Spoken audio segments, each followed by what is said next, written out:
ಈಶ್ವರಪ್ಪನವರು ಮೊನ್ನೆ ನಡೆದಿರ್ತಕ್ಕಂಥ ಘಟನೆ ಏನಿದೆ ಸಂತೋಷ ಆತ್ಮಹತ್ಯೆ, ಇದು ತನಿಖೆಗೆ ಸಮಸ್ಯೆ ಆಗಬಾರ್ದು, ತೊಡಕಾಗಬಾರ್ದು ಅಂತ ಹೇಳೋ ಕಾರಣಕ್ಕೋಸ್ಕರ ಸ್ವಯಂ ಪ್ರೇರಿತರಾಗಿ ಇವತ್ತು ರಾಜೀನಾಮೆಗಳನ್ನು ಕೊಟ್ಟಿದ್ದಾರೆ. ಯಾವುದೇ ಒತ್ತಡಗಳಿಲ್ಲ.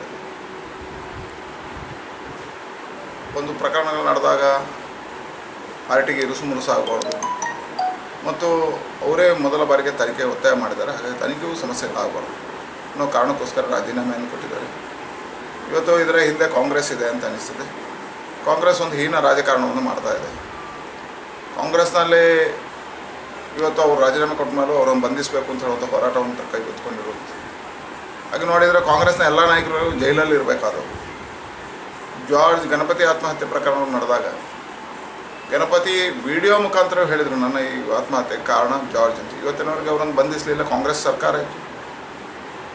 24 ಜನ ಹಿಂದೂ ಕಾರ್ಯಕರ್ತರ ಹತ್ಯೆ ಆದಾಗ ಮುಖ್ಯಮಂತ್ರಿಗಳಾಗಿ ಸಿದ್ದರಾಮಯ್ಯ ಇದ್ದರು. ಇವರನ್ನು ಬಂಧಿಸಬೇಕು.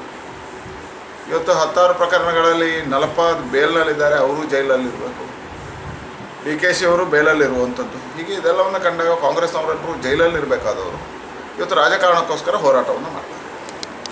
ನಾಳೆ ಮತ್ತು ನಾಡ್ದು 2 ದಿನಗಳ ಕಾಲ ಹೊಸಪೇಟೆಯಲ್ಲಿ ನಮ್ಮ ರಾಜ್ಯ ಕಾರ್ಯಕಾರಿಣಿ ನಡೀತದೆ.